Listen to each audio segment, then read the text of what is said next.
سلام داملای شیرین سخن. اولا بسیار بخشش دو سوال مرا بسیار دقت می دهد. شاید وسواس شیطان باشد یا جواب داشته باشد. گوید یکم، خدا چی مقدار است؟ اندازه‌اش، درازیش، پهنیش. دویم سوالی که کرده است برادر، خدا جای مخصوص دارد؟ یعنی خانه اساسیش در کجا است؟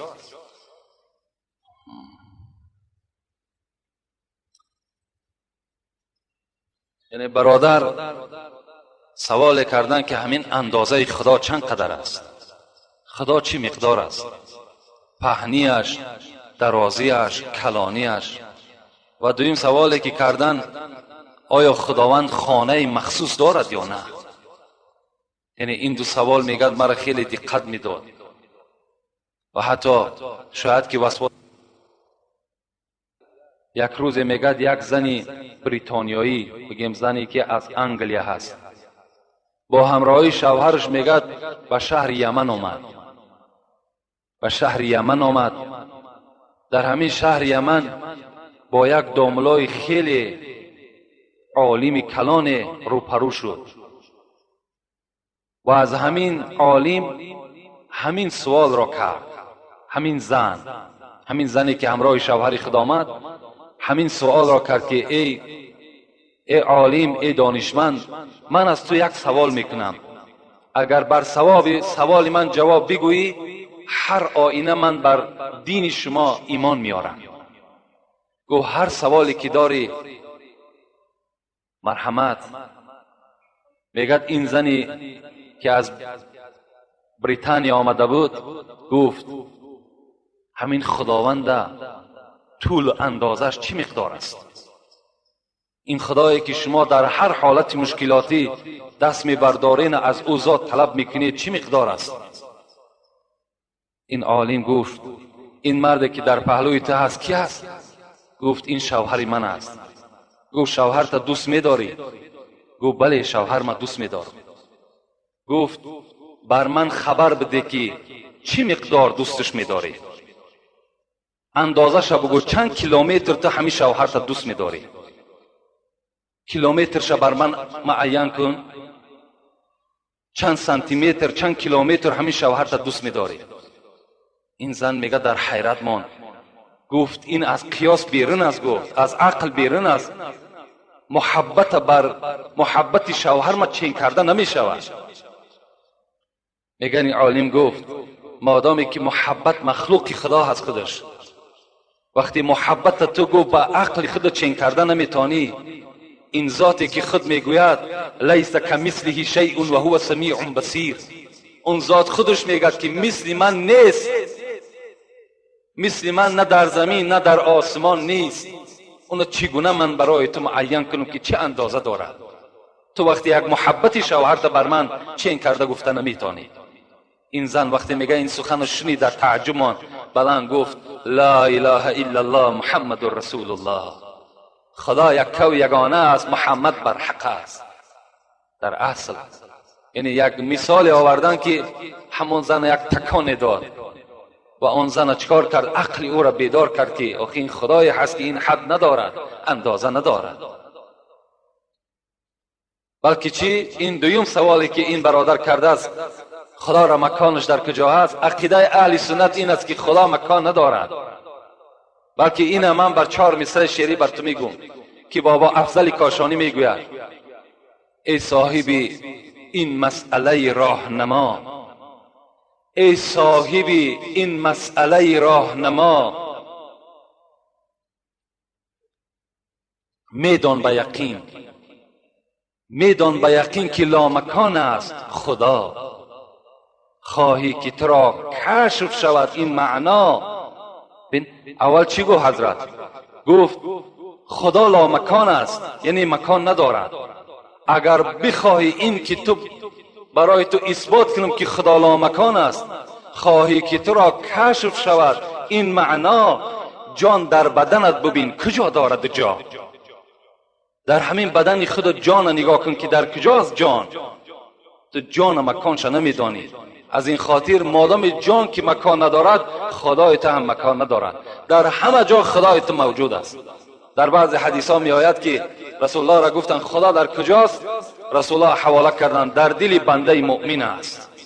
در دل همه ما و شما مکان خدا هست. از این خاطر رسول الله چی گفتند؟ من حدم قلب المؤمن فقد حدم بیت الله. کسی که اگر دل یک بنده مؤمن آزار میدهد، همچنان است که خانه خدا را ویران کردگی است. از این خاطر خانه خدا در کجاست؟ در دل همه ما و شما است. السلام علیکم داملای عزیز، میبخشید یک جمعه در باره همسایه با همسایه چه حق دارد، همسایه بالای همسایه چه فضیلت دارد، ببخشید داملا خبر میداده. همسایه بالای همسایه، حدیث پیغمبر خدا که ما زال جبرائیل یوسینی بالجار حتی ظننت انه سیورثوه، این حدیث پیغمبر خدا هست که هرگاهی که جبرائیل نزد من می آمد، بر من چنان در حق همسایه گپ میزد که صحبت میکرد که گمان میبردم این که وقتی که اگر همسایه از دنیا بگذرد، همسایه هم حق بر است. یعنی اینقدر تأکید زیادی هست که حتی همسایه هم میراث بر است گفته در گمان من میگذرد. از چی؟ از تأکید بسیار جبرائیل که با همسایه رفتاری نیکو کن. البته امروز شاید که همسایه داری ها در بسیاری جا رعایت نشود، لکن حدیث دوام پیغمبر خدا را من بر شما نویساندم.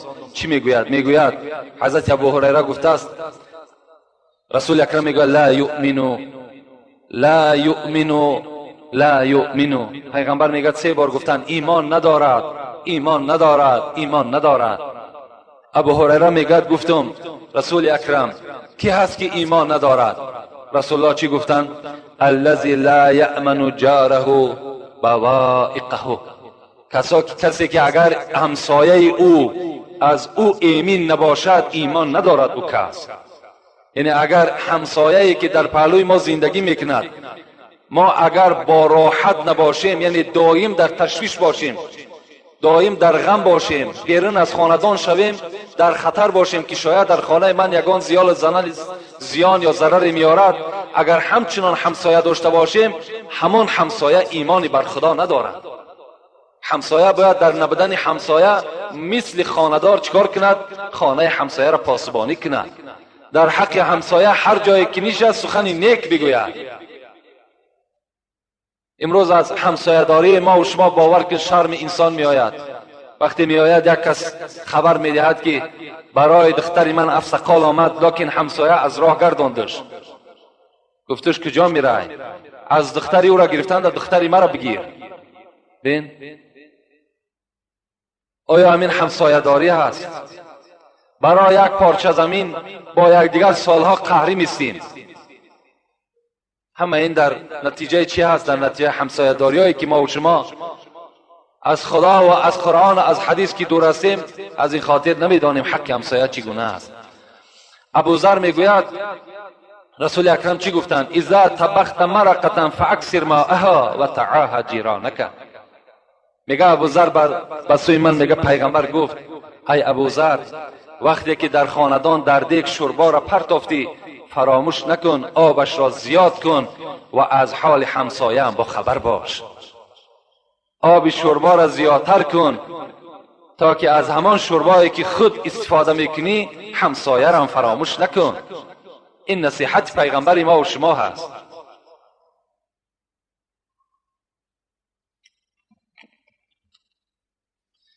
السلام علیکم داملای عزیز، میگویند که در آب پیشاب کردن اوبال است، ولیکن در شهر نجاست های خود را به آب پیش میکنند. این چی میشود؟ به ما میفهموندید؟ البته این ضرورت است. امروز این سکسی هایی که مردم ما و شما زندگی میکنند، البته این از سبب بی‌شرایطی هست، و الا تمام همون مردمی که در همون سکسی ها زندگی میکنند، هیچ کدام همون باور که زندگی داخل همون را اختیار کردگی نیستند. اونها را میخواهند که در همین زمین جای داشته باشند، زندگی کنند، لکن دست نارسا و شرایطی ناخوب اونها را مجبور کرده است که در همون خانه ها زندگی کنند. از این خاطر اون پیشاب از چیزی نباشد، وقتی که در آبم که می رود امروز ضرورت ایره البته جایز گرداندگی هست، یعنی باکی ندارد.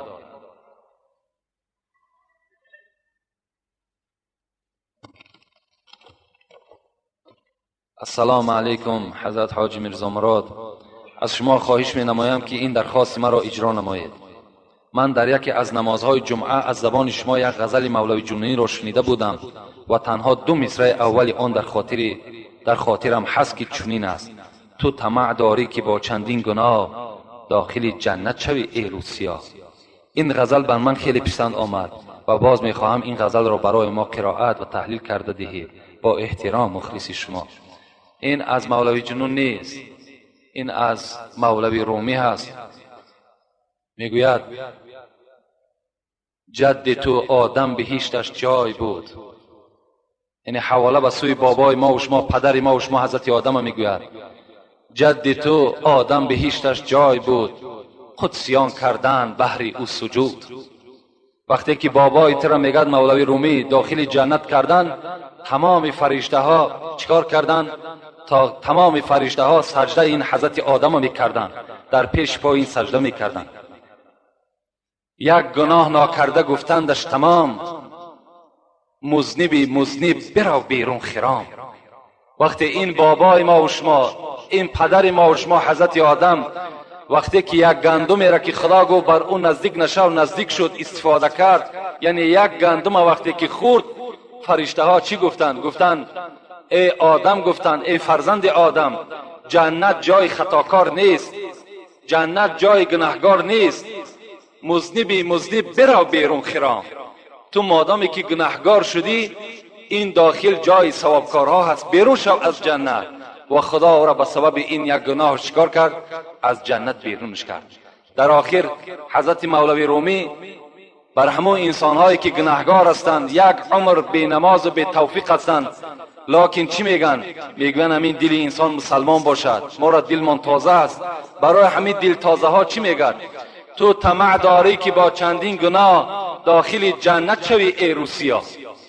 تو هزارها گناه میکنی امروز، هزارها غلط میکنی، هزارها خطا را البته تو صادر میکنی، باز بزم این میخواهی که جای آدمایی که ثوابکار هستند، جای آدمایی که در دنیا زحمت کشیدن، مهنت کردن، جای اونها را تو صاحب شوی. نه، صاحب نمیشه. جنت جای خطاکار نیست. برای جنت داخل شدن مهنت دنیایی لازم است. الدنیا مزرع الاخره، پیغمبر گفت این دنیایی که شما زندگی دارین، این به منزله زمینی هست که در اینجا تخم پرتایین، تخم نیکی پرتایین تا که حاصل شد در جنت بردارین. کاری ثواب ماندگی باز امروز خواهر اپای ما و شما را بین ملامت میکنند که تو سطر داری یا تو نماز جمعه میرای. یک زن 50 ساله به توفیق دیگر از زمین دهم میکردیان است، میگوید وقتی زن اگر نماز یا مسجد که رفت، دنیا ویران میشود. اون نمیداند که خود ویران است، نمیداند که خود بیچاره دوزخی هست. از آمدن زن بر مسجد چی میشود؟ نورانی میشود، آباد میشود. صدها سال شد این زنهای ما و شما بیچاره نشنیدن، سخن خدا را نشنیدن. از این خاطر مردها امروز هیچ قدری ندارن. مادرهای ما و شما آمده نشینند، صحبتها را گوش کنند. شوهر چی قدر دارد، خسر چی قدر دارد، خوشتامن چی قدر دارد، زندگی باید چگونه باشد، عائله داری چگونه باشد، تربیه فرزند چگونه باشد. اینا را می آموزند. آیا همین غلط است؟ آیا از حساب آمدن زن چی جای جنایت است؟ هزارها نامعقول کرده است. همون عالم شم، همون عالمی که اگر همون عباره مختصر میگد میلش، لکن امروز جمعیت نظر کن، امروز شرایط نظر کنید. خواهر ما و شما همه جا می رود، مادر ما و شما همه جا می رود، تمام جایی که ناجایز است می رود. مسجد چی جای ناجایزی دارد؟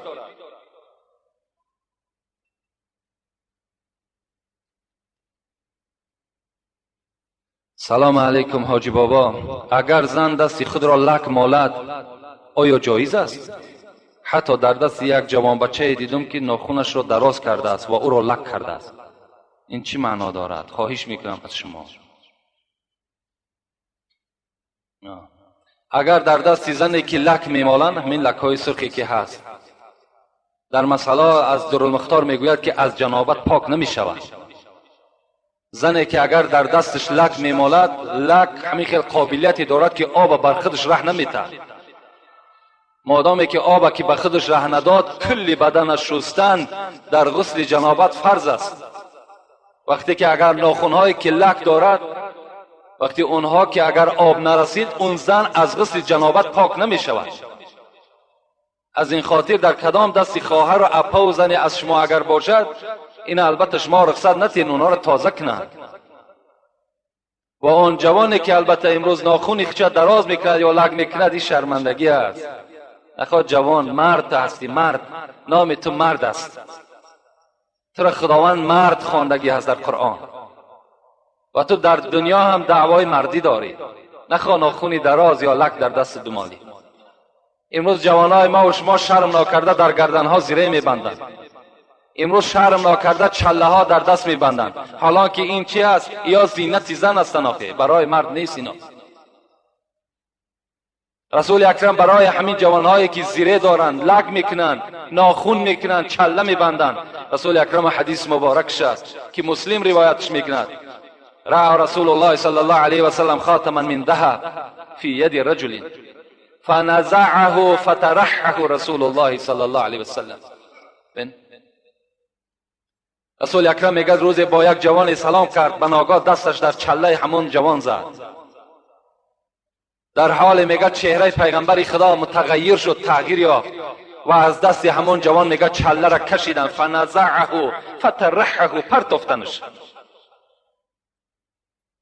وقتی که رسول اکرم از پیش اون جوان رفت، جوانهایی که در اطراف این جوان جمع شده بودند گفتند: خذ انتفع. رسول اکرم رفت گفت: گیر از زمین بردارش، در جان خودت استفادهش کن. این جوان چی گفت؟ والله لا آخذوه ما طرح رسول الله صلی الله علیه و سلم. قسم بر آن ذاتی که جان من در دست اوست، این جوان گفت آن چیزی را که پیغمبر خدا از دست من دور کرده است، من او را دیگر باره نمیگیرم. ما نمیگیم که او را پرتاش، بلکه برده در خانه بگذارش. در یک روز وزنینی وقتی برای تو سوم لازم می شود، سومش کن، در جان تو، در فرزند، در خاندانت استفادهش کن، لکن برای دست تو حرام است. رسول اکرم گفت: آیا شما میخواهید که پارچه علاوه دوزخ در دست خود بگردانید؟ اشاره به سوی چله طلا کرد. این برای زن زیره، چله برای زن که اینم برای چی است؟ برای شوهرهاشون است، اجازت است، برای مردها جایز نیست.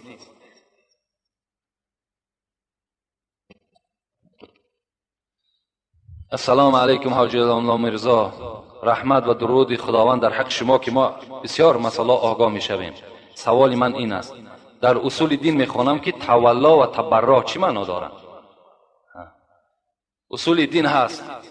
اصول دین برادر 8 قسم است. ما و شما میگوییم اگرچه اصول دین از ما نیست، از ما و شما اصول دین ما و شما چی است؟ بنی الاسلام علی 5. پیغمبر خدا میگوید اسلام ما و شما 5 پایه دارد. چی است؟ شهادت ان لا اله الا الله و اقام الصلاة و آت الزکات و صوم رمضان و الحج من استطاع. 5 چیزی هست در اسلام ما و شما، همین است اصول دین ما و شما. این چی است اصول دین؟ یکم کلمه شهادت گفتن است، دوم 5 وقت نماز خواندن است، سوم زکات مال دادن است، چهارم روزه ماه رمضان داشتن است، پنجم حج در گردن شخصی که قوت حج داشته باشد. همین 5 چیز از ما و شما اگر ایجاد شود، برپا شود، این معنای او را دارد که ما و شما مسلمان کامل هستیم. یکی از این نباشد، در مسلمانی ما و شما نقص است، خلل است. لکن برادر گفته است در اصول دین خواندم تولا و تبرع مقام 7.5 باشد، تولا مقام 8.5 باشد تبرع.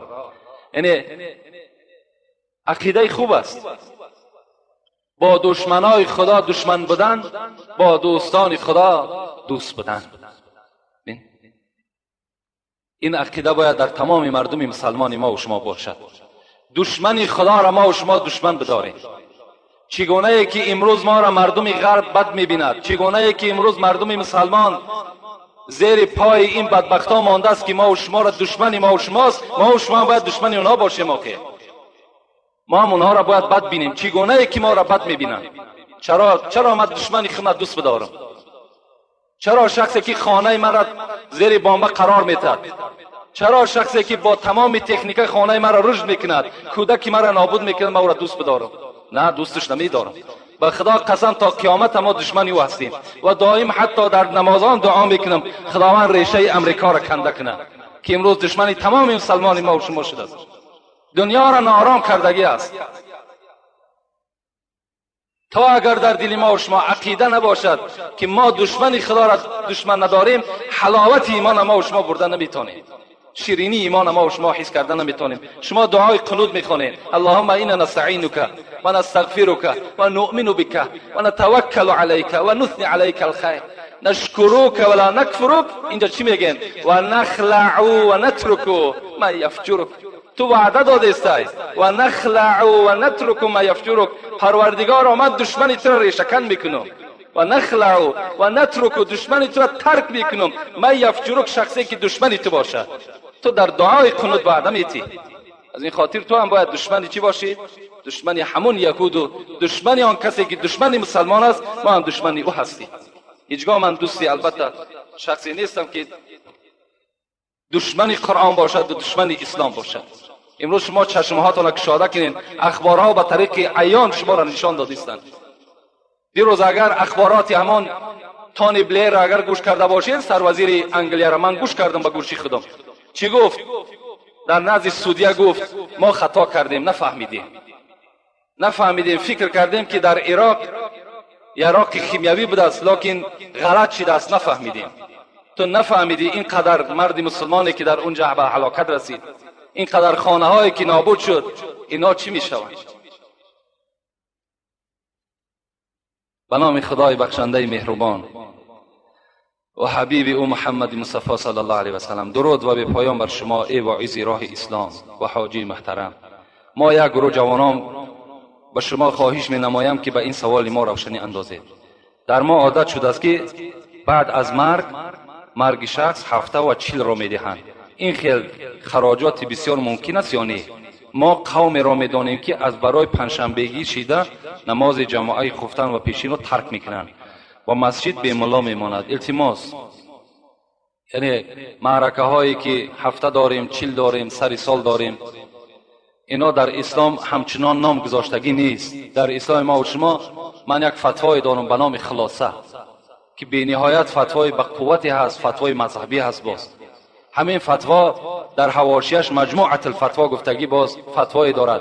همون حضرت میگوید اگر کدام صدقه را که شما نام گذاشتین، مثل 7ش گفتین، 3 بیگش گفتین، 40ش گفتین یا سالش گفتین، از ثوابش محروم میشین. شما نام نگذارید، بلکه اگر دست شما میرسد خیر احسان هیچ کس راهش بستگی نیست. دستت میرسد مرحمت، لکن دستت نمیرسد. رسول اکرم گفت است لا اشتری شیئا لیس عندي ثمنه، نمیخرم چیزی مادامی که در جیب من پول نباشه. مقصد که من پول ندارم، قرض کرده خیر احسان نمیکنم، پنجشنبگی نمیکنم، سری سال نمیکنم، مادامی که قوت من نرسد. قوت شما نمیرسد خیر احسان کنین، در نزد خدا شما ثواب نمیگیرین، بلکه شما گناهکار میشین، زیرا حق فرزندای خودتان را چیکار کردین؟ پایمال کردین. از این خاطر اسلام ما و شما بدنام نکنین. اسلام ما و شما را مجبور نمیکند. همون خدایی که خالق همه شماست بر شما میگوید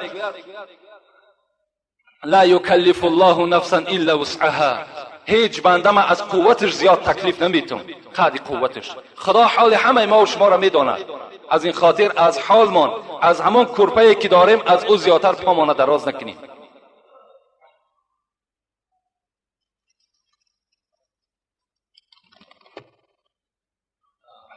السلام علیکم برادر محترم داملا میرزا.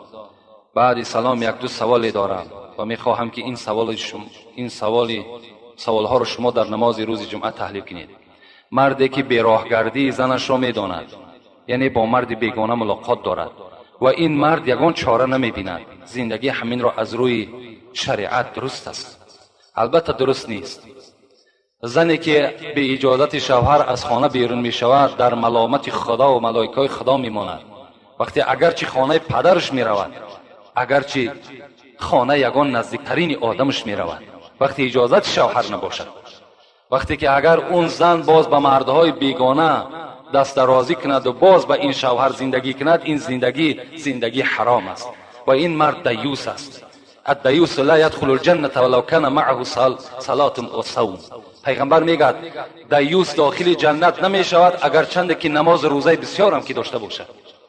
البته مردی که اگر پیش راه زن خچه گرفته نتواند، وقتی مردی که اگر حکمی او در زنش نگذرد، مردی که اگر باز میداند که زن او این چنین فاحشه است با او زندگی میکند، این دیوس است. زنی که با چنین کارهای ناشایان دست زده و بعد به چیزهایی که برای هر یک انسان مقدسند قسم میخورد، مثل قرآن، خدا، سیوم به فرزندهای خود، عاقبت این زن عاقبت هم ندارد. وقتی زنی که خود بدکردار باشد و بعدا باز قسم به این چیزهای مقدس بخورد، برای ما و شما این قرآن مقدس است، برای زن فاحشه قرآن و خدا و مسجد هیچ قدری ندارد. برای همین این عاقبت هم ندارن. آخه عاقبت اینا برای خود اینا معلوم است خودش. التماس زاملای محترم همین مکتوب ها رو. السلام علیکم داملای عزیز. آیت یخرج من بین صلب و ترائب را ترجمه میکردید مخلصان شما. در سوره طارق آیتی هست یخرج من بین صلب و ترائب، یعنی خداوند چی میگوید؟ خلقت انسان میگد. انسان میگد خارج انسان پیدایشش از آبی که از پشت آدم و از بین دو سینه مادر جدا می شود، از همین پیدایش آدم از همین ها صورت می گیرد. یعنی مقصد از صلب و ترائب، مادامی که مفسران میگویند مقصد این نیست که در همین پشت انسان یگان خلطچه باشد که همان آب در داخل هم خلطچه باشد و وقتی شهوت مرد کشاده شد همان آب راست از پشت هوی خرد رفته در رحم مادر داخل شود. این چنین نیست میگه، بلکه مادام خدا صلب گفت یعنی پشت گفت یا ترائب گفت، بین قفس زن سینه قفس زن وقتی خدا ذکر کرد مقصد کلی بدن در نظر دارد. یعنی آبی که از مرد و زن یک جا می شوند اینها از تمام بدن هستند. این مقصد این است. برای همین مفصلتر اگر برای کسی لازم باشد باز آمده مراجعت کنین، انشاءالله جواب میگیم. السلام علیکم داملای محترم. بعضی شخصان میگویند که گناه میکنند، بعد میگویند که این گناه را خدا در تقدیر ما نوشته است. بگوید که گناه از کدام جانب است؟ سوال دوم، نوشیدن کواس ممکن است یا نه؟ سوال سوم، چیزهایی که مست کننده است حرام است. شیر اسب هم مست میکند، آیا حرام است؟ چهارم، گوشت جیره حرام است، در کسلی خوردن ممکن است یا نه؟ 4 سوال دارن، ممکن به همین انجام میتیم. یکم، گوشت جیره حرام است، خوردن او حرام است. علی خصوص مادرهایی که گپی مرا میشنوند با دقت گوش کنین. رسول اکرم میگوید ان الله لم یجعل شفاءکم فيما حرم علیکم.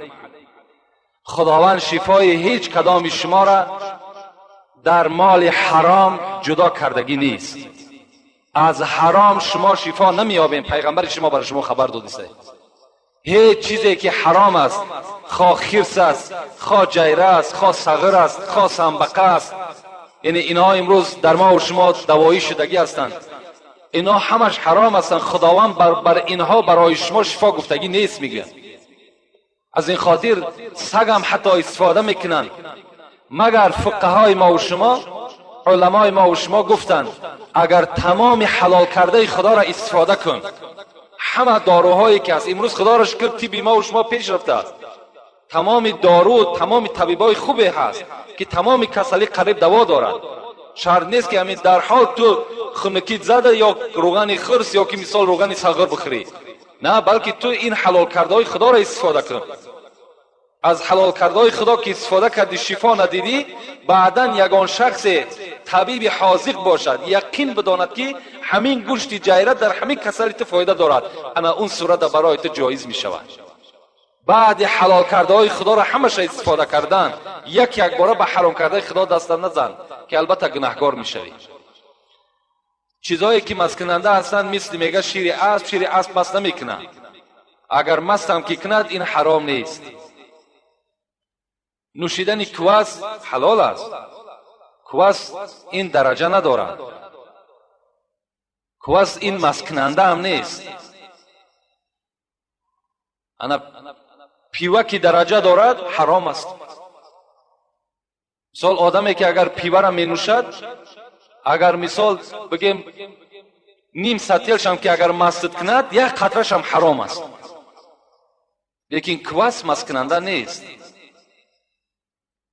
و این سوال بالاگی کردن، من مختصرا جواب میگم. سوالی که کردن که بعضی انسان ها گناه میکنن و باز میگویند که خداوند در تقدیر من کشیده است. یعنی گناه از جانب کی است؟ آیا از خدا است یا از جانب من است؟ این باب تقدیر است. تقدیر بسیار یک مسئله مهمی هست که شاید که عقل ما و شما بر این نگیرد. حتی وقتی که حضرت عمر میگه با ملک شام رفت، در شام کسل آب پرتایک بود. حضرت عمر داخل ملک شام نشد. مردم گفتن ای عمر، تو گفتن اگر داخل شو در ملک شام، اگر در تقدیرت باشد کسل بر تو میگذره، در تقدیرت نباشد نمیگذره.